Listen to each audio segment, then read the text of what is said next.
నామంలో మీ అందరికీ శుభాభివందనాలు తెలియపరుస్తున్నాను. కొన్ని సమయాల్లో దేవుడు మనలను ఒంటరి స్థితిలోకి నడిపిస్తాడు. అంటే నిన్ను దేవుడు ఆ ఒంటరి తనములని ఒక ఉన్నతమైన వృక్షముగా ఎదగాలని, ఒక మహోన్నతమైనటువంటి శక్తిగా నీవు ఆవిర్భవించాలని దేవుడు కొన్ని సమయాల్లో మనను ఒంటరి కావాలని చేస్తాడు.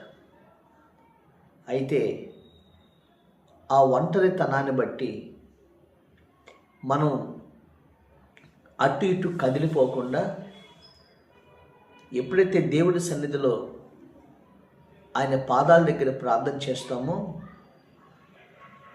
ఆ ఒంటరి స్థితిలోనే ఉన్నతమైనటువంటి భాగ్యాన్ని దేవుడు మనకి అనుగ్రహిస్తాడు. ఒకానొక ప్రాంతంలో ఒక పెద్ద మహావృక్షం ఉన్నది, మర్రి చెట్టు ఉన్నదంట.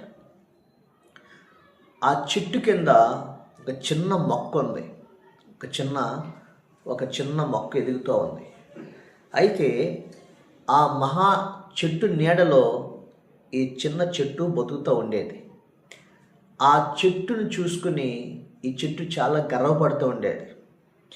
నాకు ఏ పెద్ద గాలి వచ్చినా నాకు భయం లేదు, తుఫాను వచ్చినా నాకు భయం లేదు, ఎందుకంటే నాకు ఏ భయం లేదు అని ఆ చెట్టును చూసుకుని ఈ చిన్న చెట్టు గర్విస్తూ విర్రవీగుతూ ఉండేది.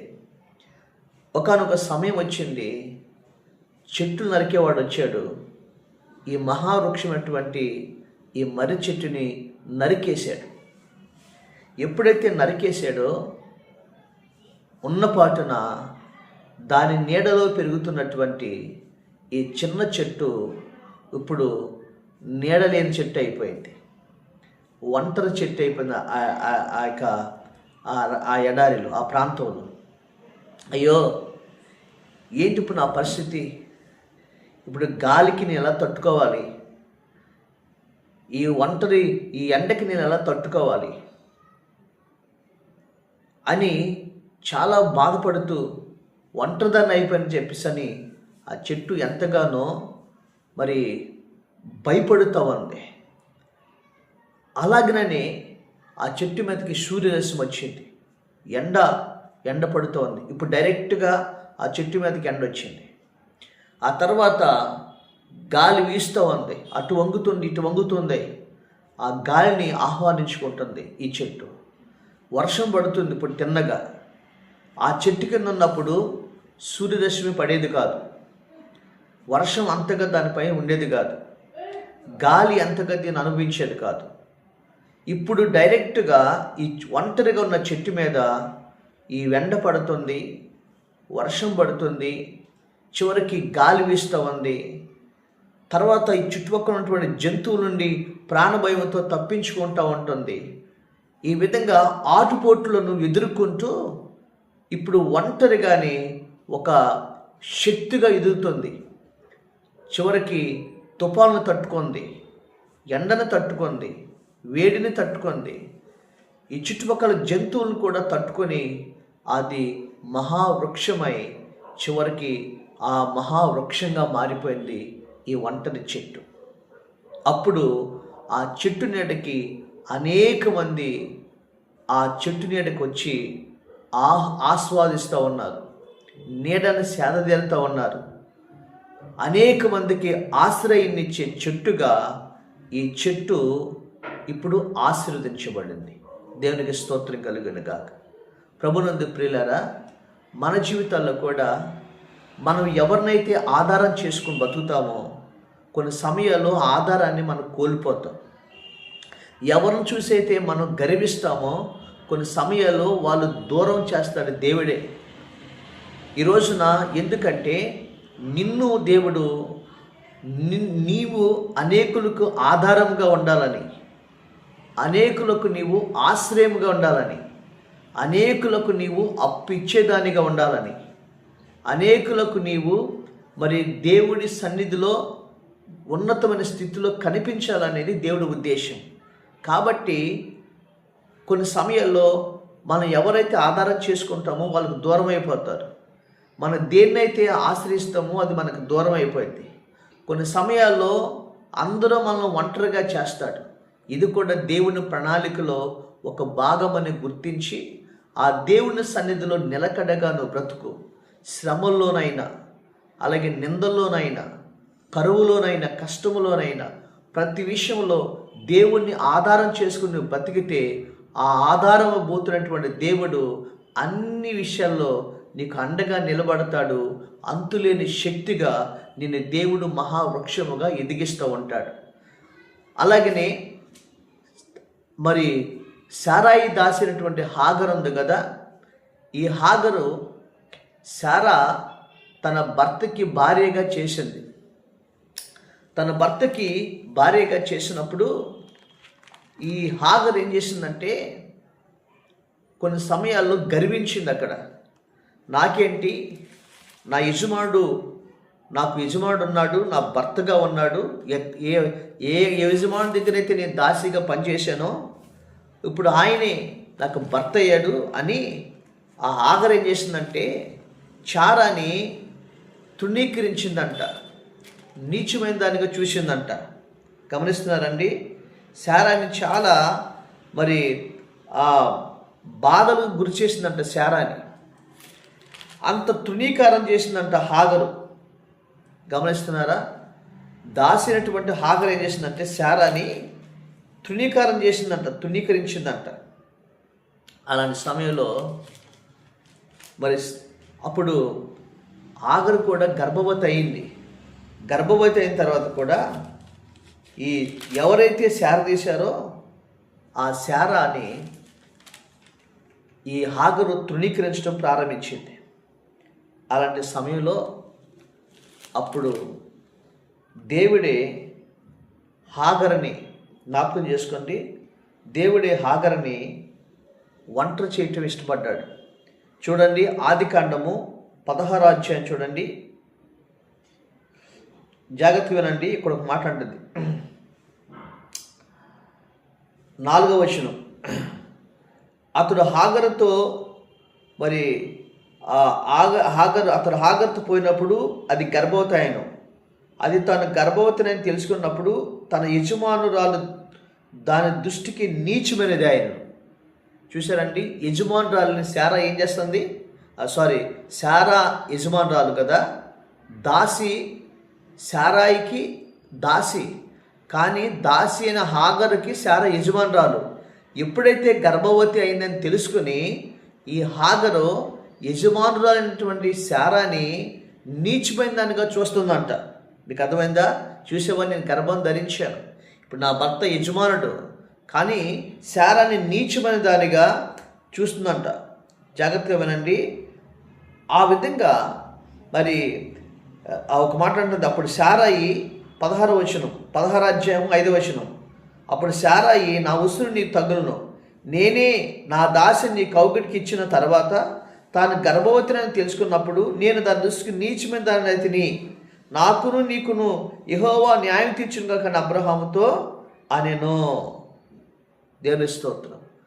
కొన్ని సమయాల్లో మనం కూడా ఈ హాగరు అయితే దాసి కదా, మరి నాకు ఇంత భాగ్యాన్ని నాకు యజమానురాలుగా చేసిందని కృతజ్ఞత కలిగి ఉండకుండా ఈ దాసి ఏం చేస్తుందంటే గర్విస్తూ ఉంది.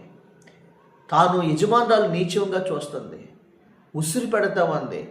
ఆమె గుడ్రాలని, నేను గర్భవతిని అయ్యానని, తర్వాత నీ భర్తను నేను చేసుకున్నానని చాలా మరి ఆ శారాని ఉసిరి పెడతా నీచమైన దానిగా చూస్తున్నప్పుడు దేవుడు చూశాడు.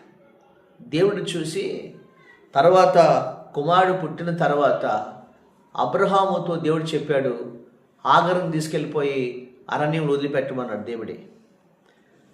అయ్యా, మరి పిల్లవాడు ఉన్నాడు కదా అన్న, కానీ నేను చెప్పినట్టుగా చేయమన్నాడు దేవుడు. ఎంతవరకు ఏ అబ్రహామునైతే ఆధారం చేసుకుందో హాగరు, ఏ అబ్రహామే నా యజమానిని విర్రవీగిందో హాగరు, ఇప్పుడు అదే హాగరుని ఒక ఎడారిలో నీళ్లు బొడ్డునిచ్చి ఇస్మాయిల్ని హాగర్ని తీసుకెళ్ళి ఎడారిలో వదిలిపెట్టేశాడు. ఎవరు? అబ్రహాం. ఇప్పుడు హాగర్ ఏమైంది? ఒంటరిది అయిపోయింది.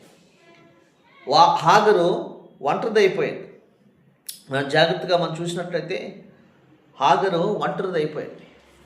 ఎడారిలో నీళ్ళు లేక ఏడుస్తూ ఉంది, చాలా బాధపడుతూ ఉంది. అలాంటి సమయంలో దేవుడు ఇప్పుడు హాగరు ఏం చేస్తుందంటే, ఎండకి తట్టుకోలేక, వర్షానికి తట్టుకోలేక, ఇప్పుడు ఆధారం కోల్పోయింది. ఏ యజమాని అనుకో ఆ యజమాని కోల్పోయింది. సమస్త ఇల్లును కోల్పోయింది. సమస్తాన్ని కోల్పోయి ఇప్పుడు హాగరు ఒంటరిగా మిగిలిపోయినప్పుడు అక్కడ ఒంటరితనంలో ఏం నేర్చుకుందంటే, దేవుని సన్నిధిలో ప్రార్థన చేయటం నేర్చుకుంది. జాగ్రత్త వినండి, దేవుని సన్నిధిలో ప్రార్థన చేయటం నేర్చుకుంది. బైబిల్ గ్రంథంలో మనం చూసినట్లయితే ఆదికాండం 21వ అధ్యాయము 15వ వచనం, ఆ తిత్తులో నీళ్ళు అయిపోయిన తర్వాత ఆమె ఒక పొద కింద చిన్నవాడిని పడవేసి ఆ పిల్లవాడిని చావు చూడలేననుకుని వింటి దూరం వెళ్ళి అతనికి ఎదురుగా కూర్చుంటెను. ఆమె ఎదురుగా కూర్చుండి ఎలుగెత్తి ఏడ్చెను. దేవుని స్తోత్రం. యజమానురాలు ఉన్నంత వరకు యజమానుడు ఉన్నంత వరకు ఆమె ప్రార్థన చేయలే.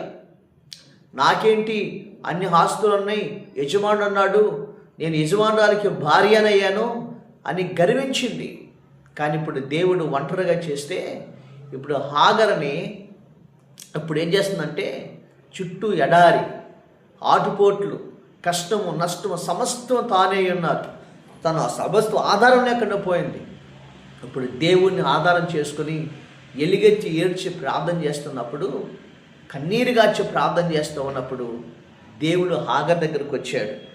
దేవుడు హాగర్ దగ్గరికి వచ్చి అప్పుడు అంటున్నాడు, చూడండి అక్కడ ఒక మాట అంటున్నాడు, 17వ వచనం, దేవుడు ఆ చిన్నవారి మన వీరెను. అప్పుడు దేవుడు ఆకాశం నుండి హాగర్ని పిలిచి, హాగర్ నీకేమొచ్చినది, భయపడకము. ఆ చిన్నవాడున్న చోట దేవుడు వాని స్వరం విని ఉన్నాడు. నీవు లేచి ఆ చిన్నవాడిని లేవనెత్తి నీ చేత పట్టుకొనము, వాడిని గొప్ప జనముగా చేసేదనని ఆమెతో చెప్పాను. దేవుని స్తోత్రం. చూసారండి, ఎప్పుడైతే హాగరు ఇప్పుడు దేవుడి సన్నిధిలో ప్రార్థించిందో ఆ హాగర్ని దేవుడు ఆశీర్వదించడం ప్రారంభించాడు. ఆ అరణ్యములు గొప్ప జనముగా చేశాడు. దేవుడు ఈ రోజున ఇశ్మాయేలు సంతతిని భూప్రపంచమంతటా కూడా దీవించాడు.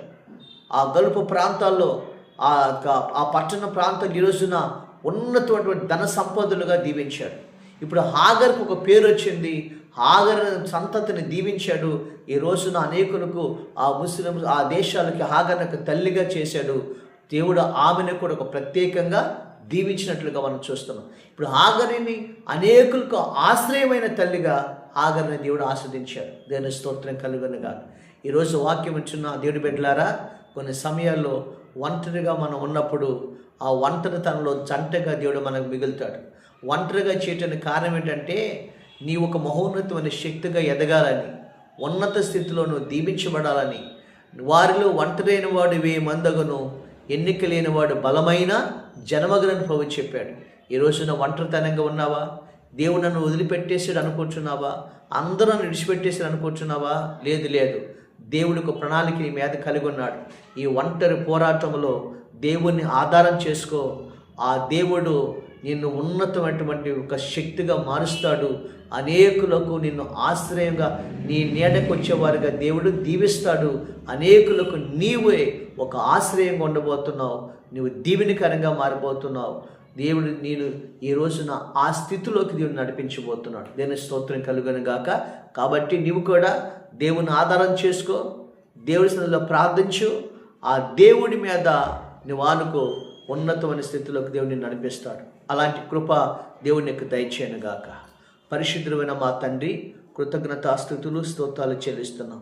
ఈ వాక్యం విన్నా ప్రభా, ఇదిగో తండ్రి నాయన, నీ బిడ్డలకు మా అందరి జీవితాల్లో కూడా కొన్ని సమయాల్లో ఒంటరిగా మేము బ్రతుకుతున్నప్పుడు ఒంటరితనంలోనే జంటగా నిలిచే దేవుడు ప్రభా, మహోన్నతమైన శక్తిగా మార్చే దేవుడు ప్రభా. ఈరోజు హాగర్ని ఒంటరిగా పంపించింది మీరే. ఆ ఒంటరిగా ఉన్న ఆమెని 1000 మంది జన్మగా ఆస్వాదించినట్లుగా ఈరోజు ఎవరైతే ఒంటరితనముతో కృంగిపోతూ ప్రార్థిస్తున్నారో వారి జీవితాల్లో గొప్ప కార్యము జరిగించి అనేకులకు ఆశ్రయంగా బిడ్డను దీవించమని యేసు నామములో